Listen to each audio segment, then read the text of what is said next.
ఘరానా corona తిరిగి తలెత్తాలని చూస్తుందా? Covid కేసుల సంఖ్య క్రమేపీ పెరుగుతున్నాయా?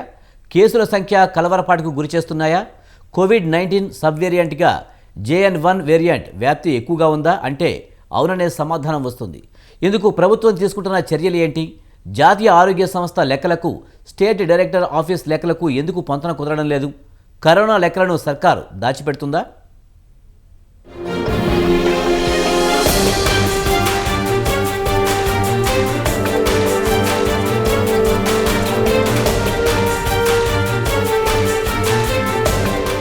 దేశవ్యాప్తంగా కరోనా కేసులు పెరుగుతున్నట్లు వార్తలు వస్తున్నాయి.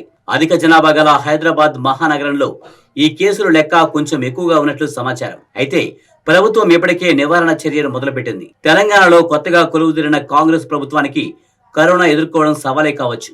అయితే కరోనా సమయంలో కీలకంగా పనిచేసిన వైద్యులు, వైద్య శాఖ ఉన్నతాధికారులు మాత్రం అనుభవజ్ఞులే.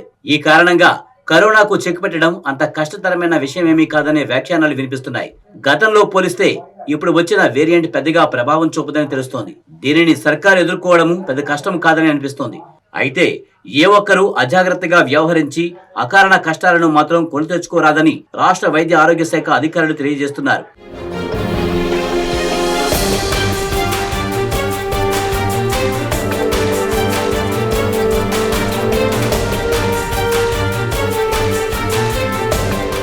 అయితే రాష్ట్రంలో నమోదైన కేసుల్లో చిన్నారులు సైతం ఉండడంతో ప్రజల్లో ఆందోళన కలిగిస్తుంది. దీంతో రాష్ట్ర వైద్య ఆరోగ్య శాఖ మంత్రి దామోదర్ రాజనరసింహ వైద్య అధికారులతో ఎప్పటికప్పుడు సమీక్షలు నిర్వహిస్తూ తీసుకోవాల్సిన జాగ్రత్తలను వివరిస్తున్నారు.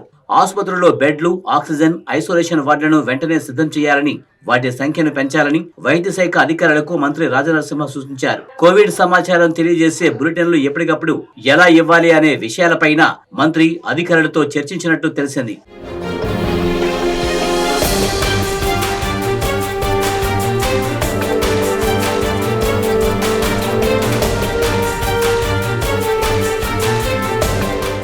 రోజు రోజుకు నమోదవుతున్న కరోనా కేసుల సంఖ్య ఎంత?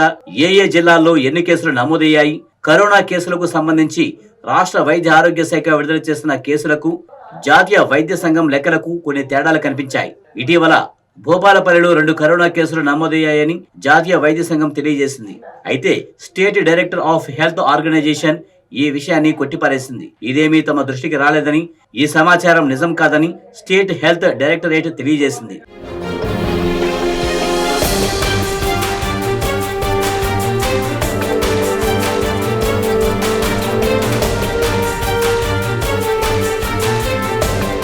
కరోనా కేసుల విషయంలో దాగుడు మూతలు తగదని, కరోనా అటాక్ కేసులను రహస్యంగా ఉంచడం తగదని పలువురు వ్యాఖ్యానిస్తున్నారు. కేసుల సంఖ్య వెల్లడించి ఏ రీతిన ట్రీట్మెంట్ జరుగుతోంది, ఎన్ని కేసులు క్యూర్ అయ్యాయనే విషయాలు బహిరంగపరచాలని కోరుతున్నారు. దీనివల్ల ప్రజల్లో అవేర్నెస్ కలిగి కరోనాపై భయాలు, అపోహలకు తావుండదని అంటున్నారు.